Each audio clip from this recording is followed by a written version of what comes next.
Hello there. We're about to do a wall class that consists of very little stretching, or more precisely stretching in maybe a different way than you're used to thinking of it. I thought I would just really quickly go over the science of stretching before we practice. I find it very interesting. So myofascia, muscles, or really more precisely myofascia, I always explain that it's kind of like a Gemini, and a Gemini has two sides to it. The one side of musculature or myofascia is its capacity to be viscous. It has viscosity to it. So viscosity is when you take, for instance, and I just got this from Thomas Myers, a garbage bag, or this is the closest thing I could find. It's a bag for a band. If you pull it apart, you will shift its shape, and it will stay like that. So that's its a muscle's capacity to be viscous, is to move in a way and then stay in that shape. But the other side of a muscle is its capacity to be elastic. So if you take the band that was in that bag and pull it apart, when I let go, it goes back.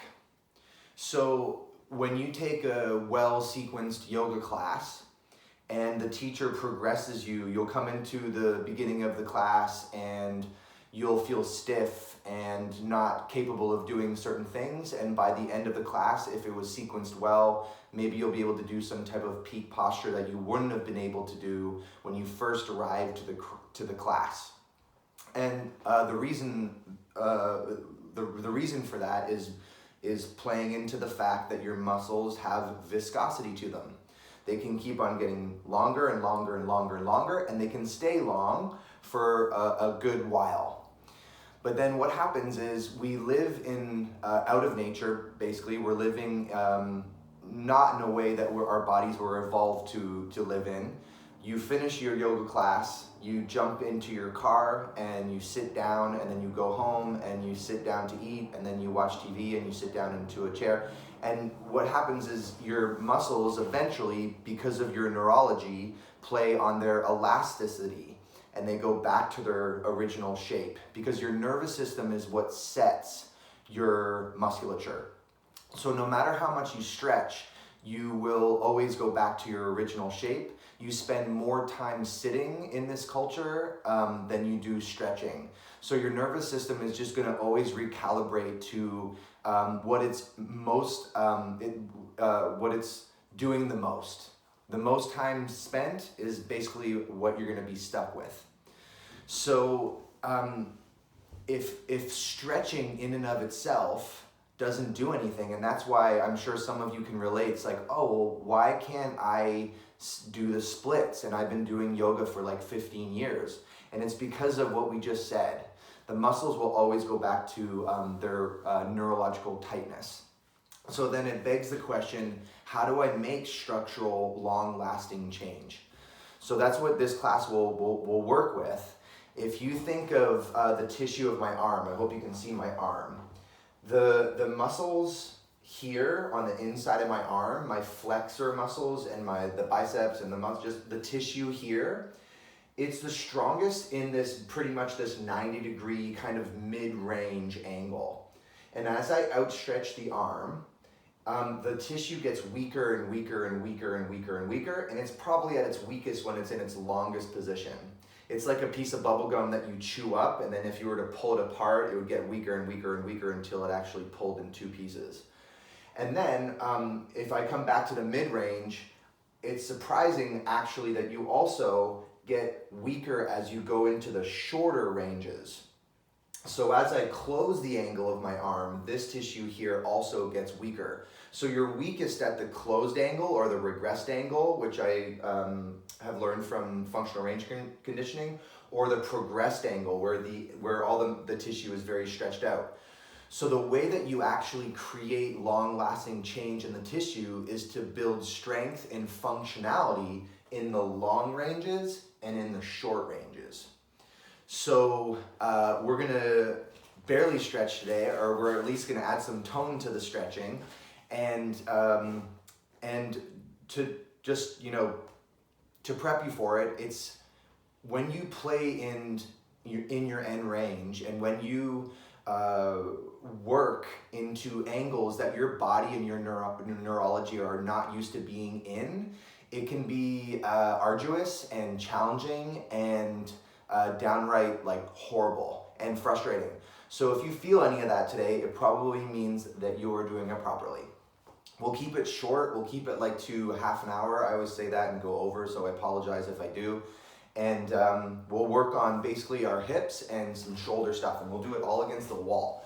So if you have a wall, you know, with quite a bit of space to it, place yourself right up against the wall. So sit down with the wall behind you, and just cross your legs in a comfortable position. You could take a folded blanket underneath your bum for this whole sequence, and it will help you. If it's really hard to sit like this, fold up a blanket or even two and park it underneath your bum. Some of the transitions might be a little bit challenging, and you might have to rework the blanket and things like this, but it should be okay. So first, cross your arms out in front of you around your chest and press your low back into the wall. So move your lumbar spine into the wall. And keep that and engage your biceps, tone your body, engage your abdomen, and flex your spine. So round your back. Keep your low back on the wall, firm your belly, and twist to the right in flexion. So twist over towards your right side like we do in yoga, but keep rounding your back. And just see how much you can twist to the right. So find your end range, see how far you can go without using anything but the muscles that turn you. And then come back to the middle and twist towards your left. Turn your right belly to your left belly. Keep pulling your shoulder blades apart. Keep pressing your low back into the wall. And then come back to the center. And then reach your arms out in front of you, and slowly, one vertebra at a time, start to roll yourself up the wall.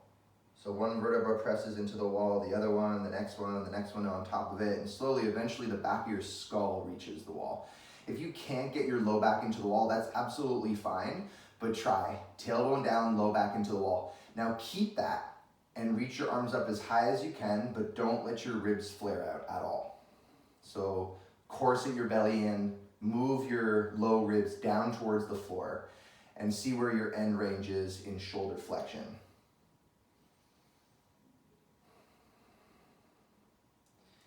And then see if you can just push past it a little bit more. Like how far past up there can you get? Maybe you can get to the wall. And if you are at the wall, good for you, lucky you, press into the wall with your fists.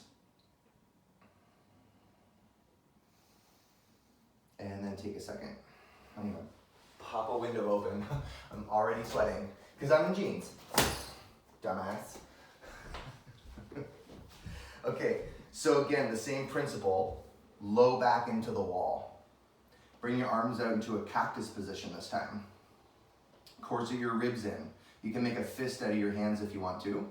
And set your shoulder blades. You can even kind of tuck them like you would a bridge pose in yoga if you're a yogi. Press your shoulder blades into the wall and keep that. Keep your belly super firm and start to press the back of your wrists into the wall as well. And keep all of that as you start to bring your fists towards each other up into the overhead plane. And just pause. Every now and then you'll be like, whoa, I'm cheating. Low back into the wall, ribs in, wrists, press them into the wall, and see if you can go a little bit further. So for me, I stop just about there before I have to cheat. And then we'll slide the forearms all the way down the wall. Get your elbows close to your ribs, but don't cheat. So my ribs are flaring out, my low back is off the wall again, I'm cheating myself. Low back into the wall, firm the belly, and pull your elbows in. Press the back of your wrists against the wall. And then let's do one more. Let's go all the way up. Pause, do all the stuff. Low back, ribs, back of the wrists, forearms, press. Keep that amount of press and slowly, slowly, slowly drag down the wall. Whew. Okay, take a second. Maybe cross your legs the other way. And then bring your elbows so that they're in line with your shoulders.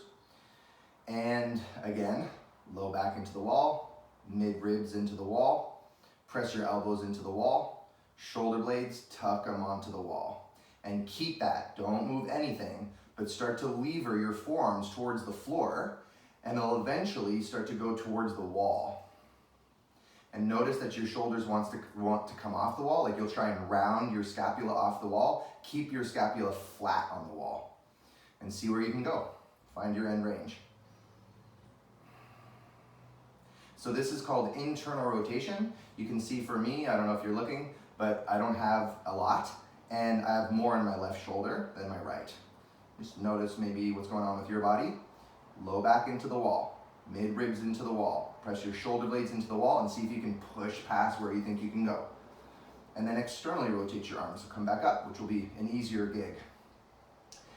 And then internally rotate your arms. We'll just do one more. Just this one. Low back, press. Mid back, press. Shoulder blades, press. Elbows, press. Notice for me, my elbows went down. If yours went down, get them closer to level with your shoulders again, and then draw your wrist towards the floor. Oh my God. And then externally rotate your arms, bring them back up. Whew, and relax that.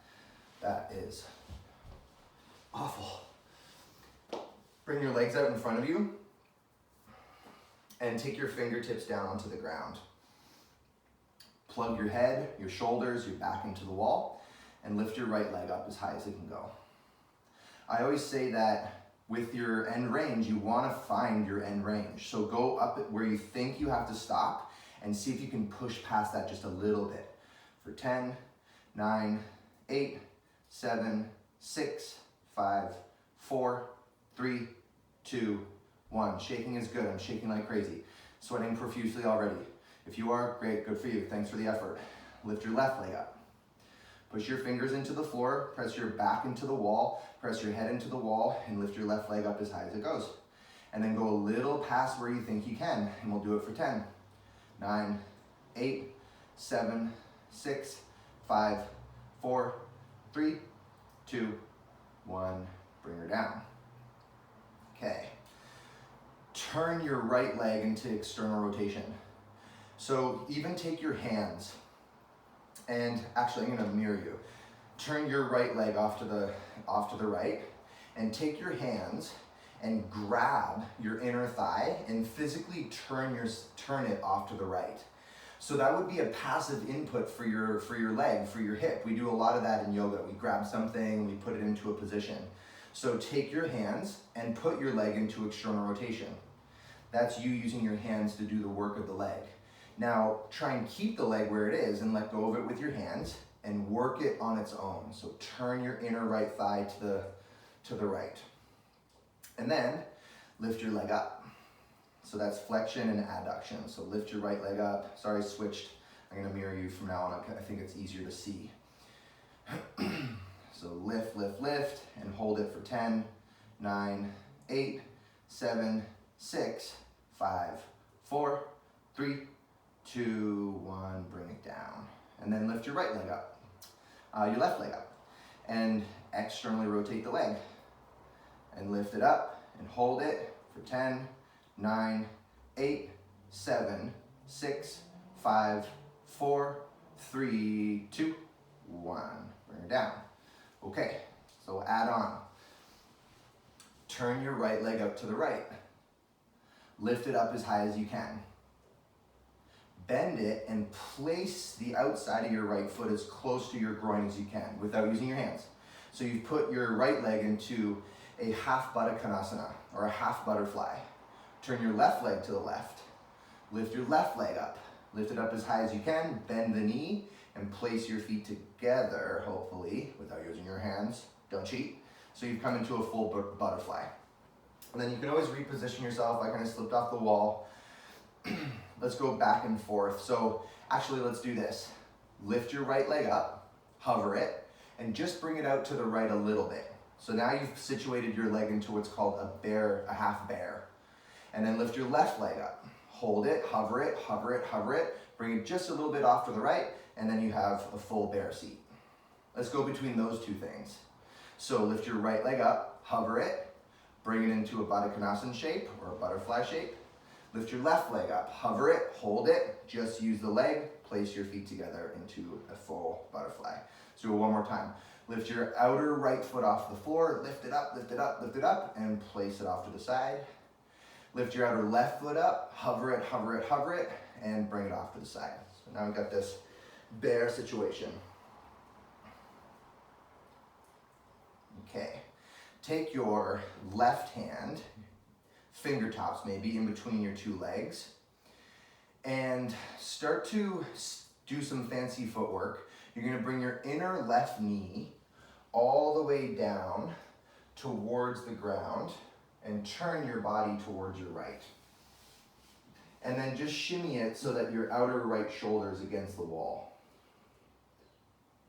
So you're gonna be looking at your right leg, and that's in external rotation, your right leg, your right hip, and your left leg is in what's called internal rotation. So you should have some good 90-degree angles in your legs. And then reach your right arm all the way up the wall, like above your head.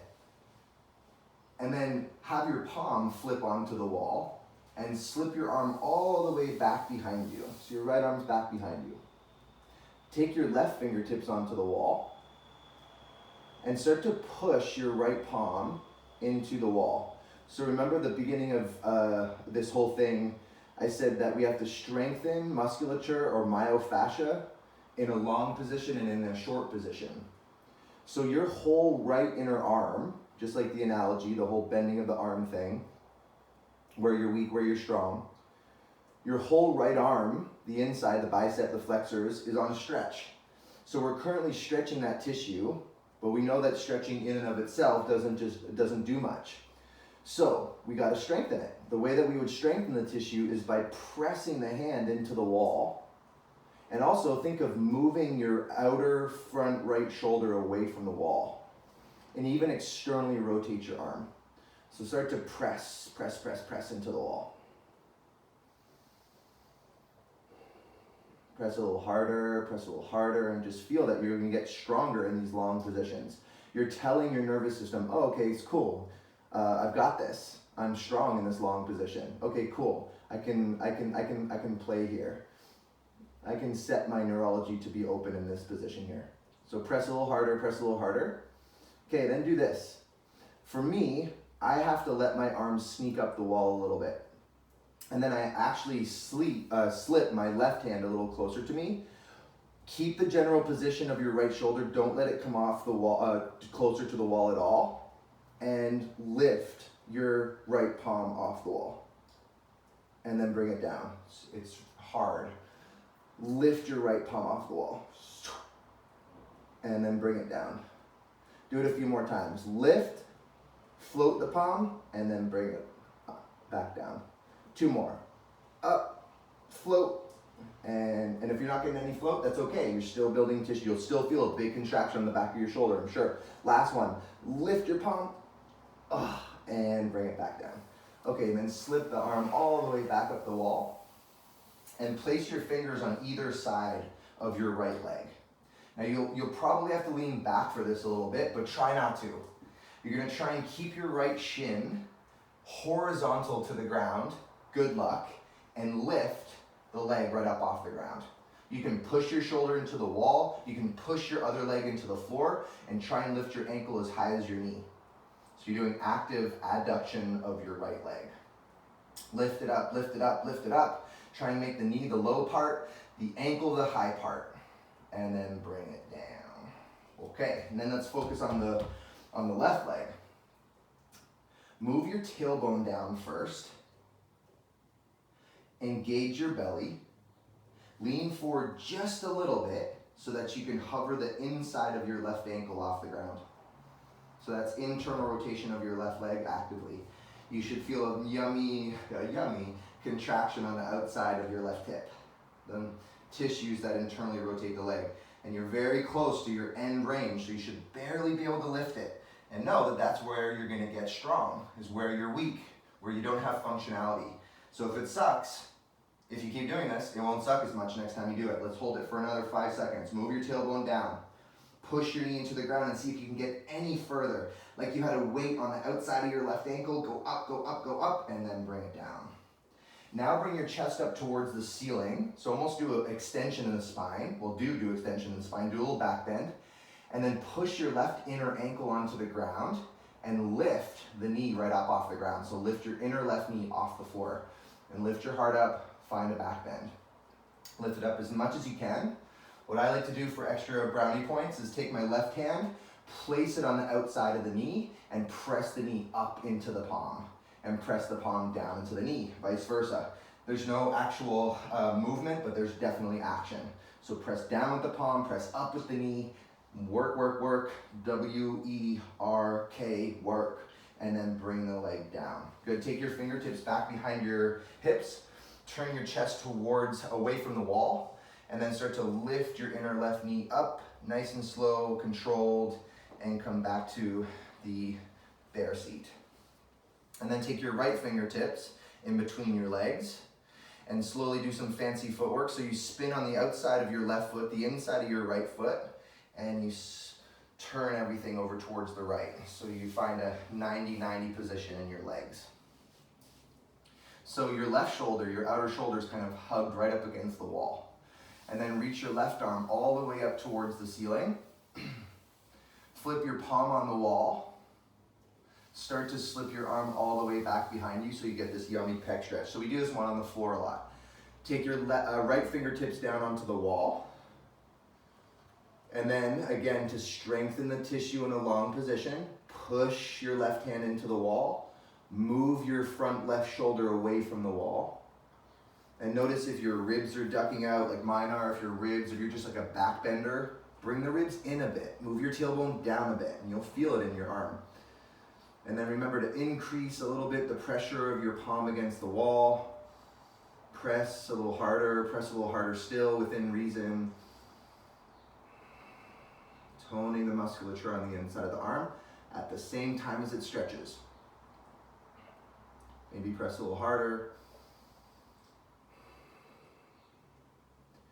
Okay, the idea here is that nothing else really changes. So keep your left shoulder where it is, right here. Don't let it come any closer to the wall, and hover your left palm off the wall. And then bring it down. And then hover it off the wall.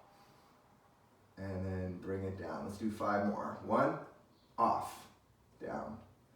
2, off. And then on the wall. 3, gotta make noises, you gotta make some type of sound effect. Make your own. 4, and then 5. And then place it down. And then slide the arm all the way up the wall. And take your fingertips on either side of your left leg. Try not to lean away from the left leg too much as you lift it up into the air. I always say try and lift the ankle higher than the knee, even though it's impossible for me. You're just trying to do that. So at the same time as you adduct, you're trying to externally rotate the leg. Think of wrapping the inner thigh to the outer thigh. Lift it up, lift it up, lift it up. You got this, you got this. Lift it, lift it, lift it, and then bring it down. Round your back a little bit. Move your tailbone down. Bring your tummy in. Look towards your groin. Try not to move your upper body now. You can lean forward a little bit and lift your right ankle off of the ground. You can hold your left leg if you want with your right hand. Press the knee into the ground. Lift your ankle as high as you can get it. Just for another like 5 seconds, can you push past where you think the ceiling is? Can you lift your ankle up like you had a weight on it? And then bring it down. If you get little cramps, just stop, it's all good, and then come back. The only thing about a cramp in these circumstances is that you have to stop. That's the only reason why it's a pain in the butt. It's all good. It means that you're firing up muscles that are not used to firing. Do a little back bend for this one. Pull your heart up. Bring your low back in a little bit. It will set your spine so it actually gives you more isolation in external rotation. So lift your inner right knee off the ground. Press your foot, your inner ankle down, but lift the outer knee up like it has a cord attached to it and it's pulling up. And then you can take your right palm, place it onto the outside of the knee, and press the knee and the palm against one another. Press with a pretty good amount of oomph. Press, press, press. And then bring it down.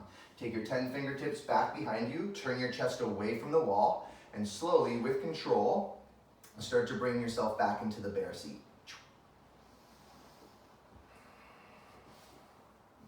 Okay.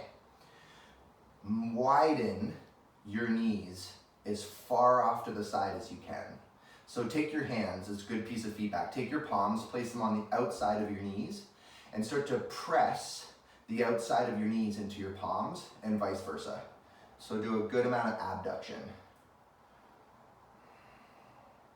Press a little harder.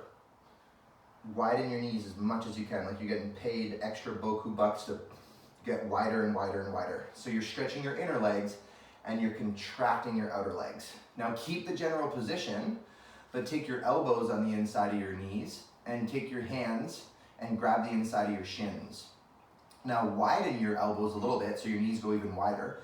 Keep that and start to press your inner knees into your elbows. Don't let your elbows move.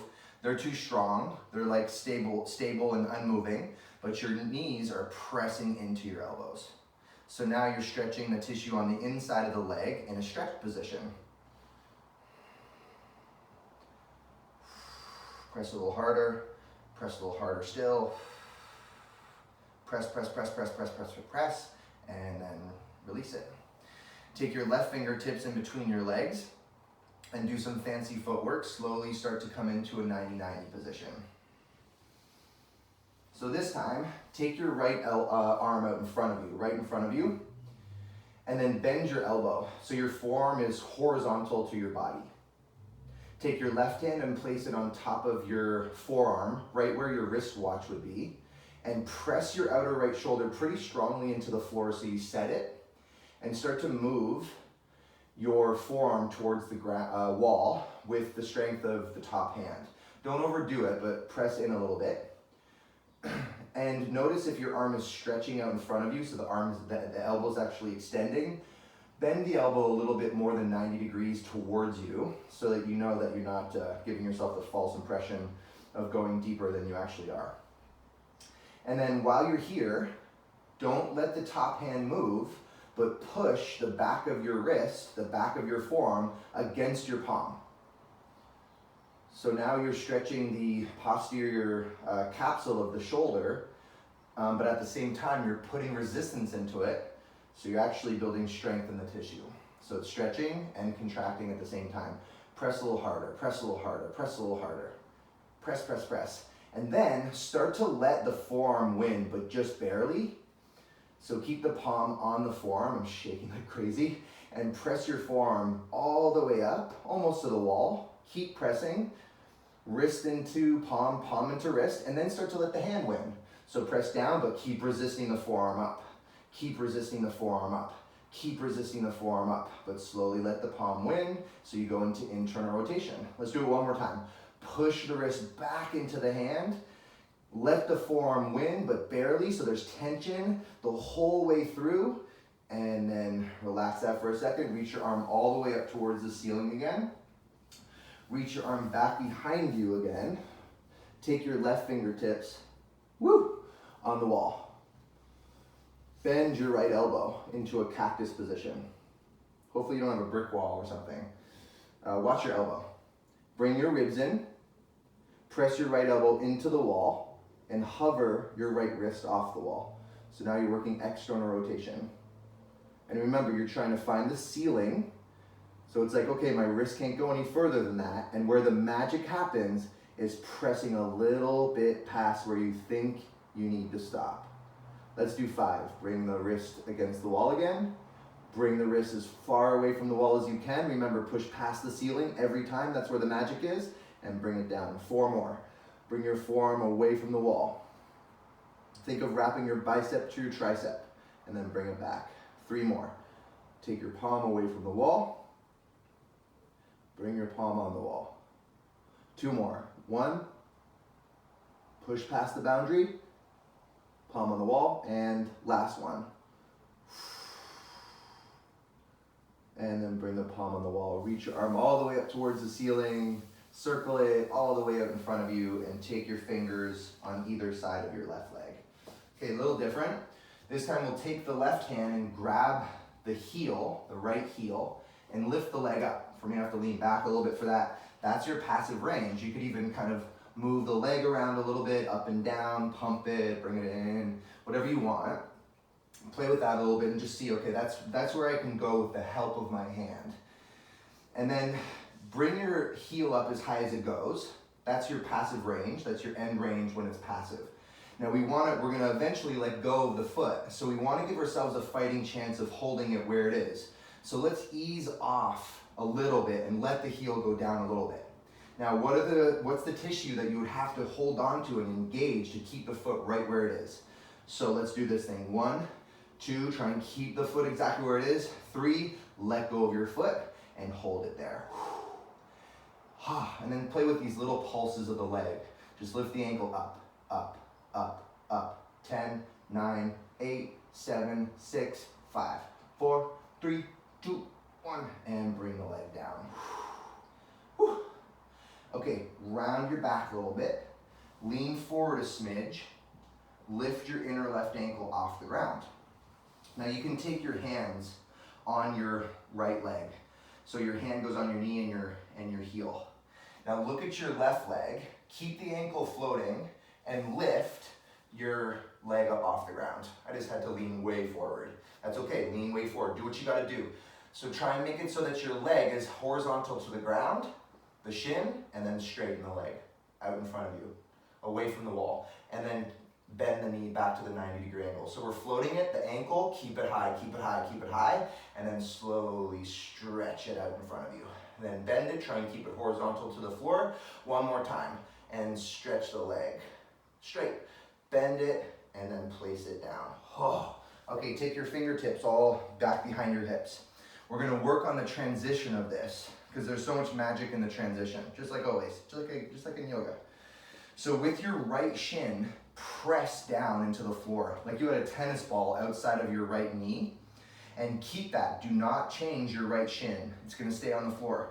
And start to hover your inner left knee off the ground, and see how far you can get it without letting your right shin come off the ground. And then keep your knees this wide, and slowly come into hovering your outer knee off the ground, because it's eventually gonna have to come up. But then pause for a second and move your knees apart. Notice that you have more space. Notice that you have more range. Keep the knees that wide, keep the knees that wide, and slowly come into your bear seat. So that's a discernibly different transition. So let's widen the outer knees wide to the side like we already did with our palms, but without the feedback of our hands. Take your right fingertips in between your legs and slowly keep your knees wide. Start to come into the 90-90 position the other way. Knees wide as possible, knees wide as possible the whole way through. Pause again, just for like midway, pause. Widen your knees apart. Okay, and then come on into the 90-90. Eventually, they gotta come together. Okay, so place yourself well. The outside of your left shoulder's up against the wall. Slide your arm out in front of you. Bend your elbow so that your forearm is horizontal out in front of you. Take your right hand and place it onto the top of your left wrist and internally rotate your arm. Remember, plug your shoulder, the outside of your left shoulder, really well into the wall. It's gonna wanna come off, don't let it.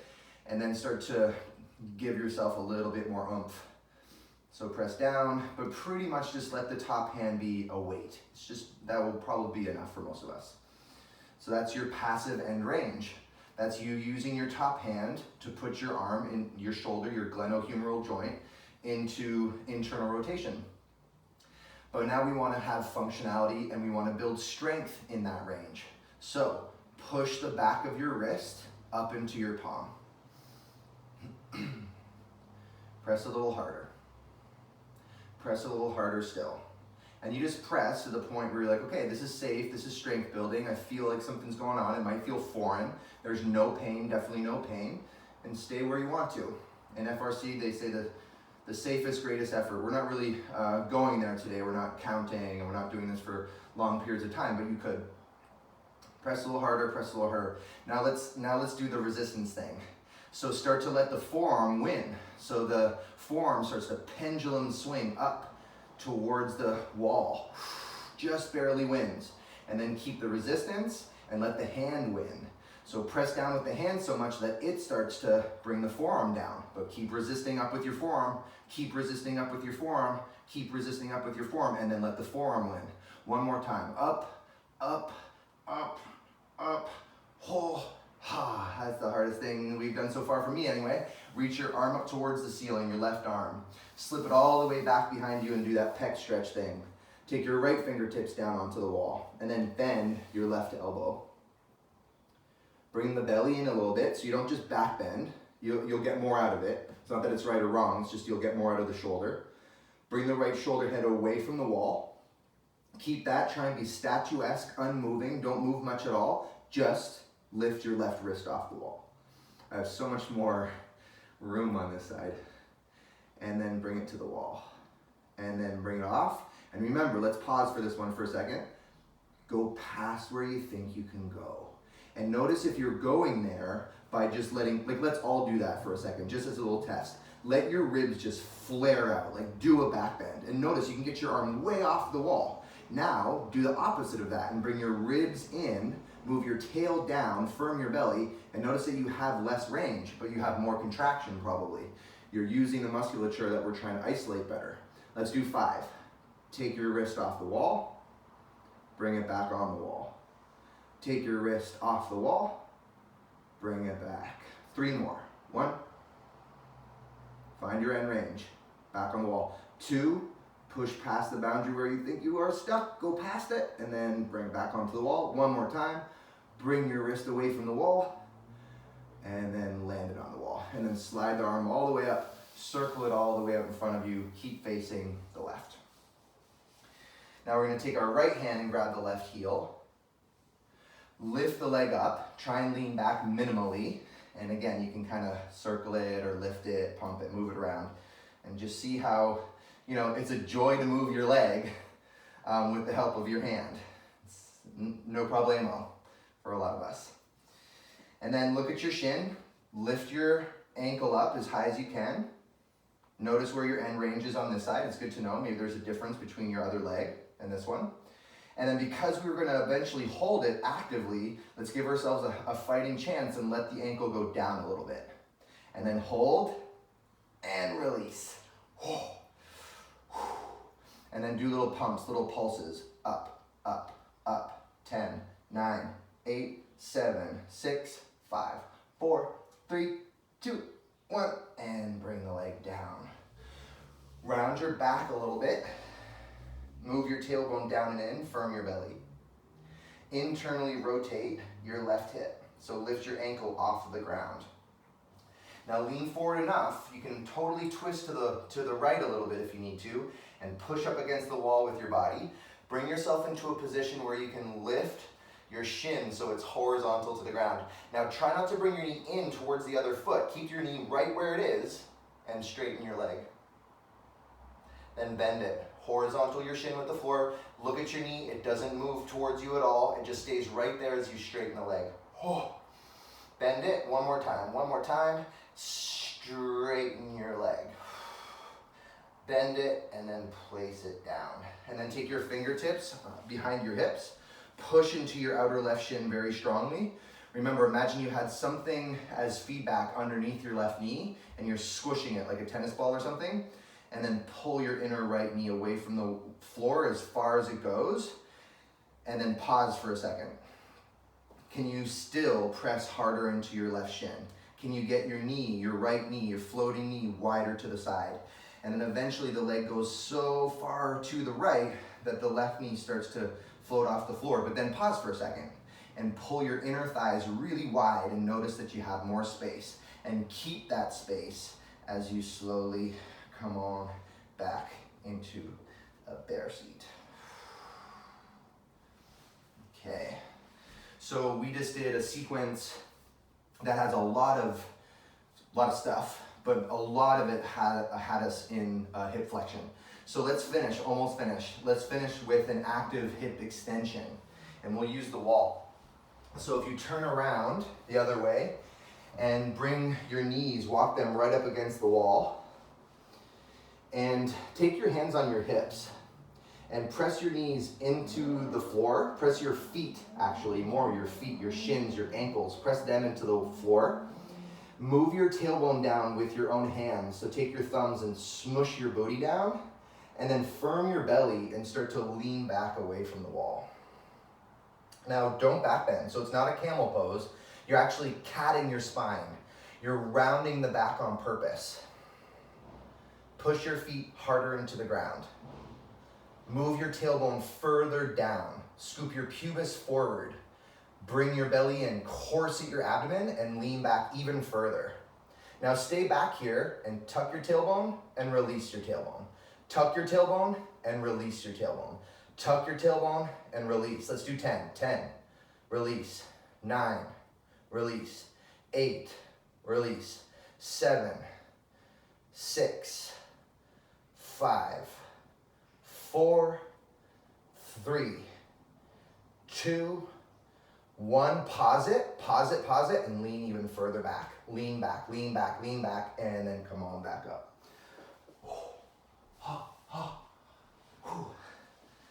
Sorry, not sorry. Because as much as that stuff is very, very hard to do and challenging, and if you felt that, like I did, know that that's often a really good sign that you're doing some work that is going to actually make structural change. I always say that when you are first learning to play the guitar, like at first it was a good idea in your head, you're like, I'm going to buy a guitar, I'm going to learn how to, I sing, so maybe I could get a guitar and just learn how to play. It's like, that seems like a good idea, but the actual pragmatic, practical, real life endeavor of learning how to play the guitar sucks. I did it, and it sucks. And it's kind of like the same thing with your body. When you're learning how to do things that you're just not used to doing in your body, it sucks. And then the more you do it, the better you get at it, and then all of a sudden it's a joy to play, and it's a joy to move. But you don't just get it right off the bat. You actually have to work for it. I hope you enjoyed that. I didn't. I actually do like this stuff now. It's my teacher, Hunter Cook, says that the motivation comes from the results, and I definitely have lived that, experienced that, and I know that to be true of this work. Hang in there. Peace to the world. Peace to the world. Peace to the world.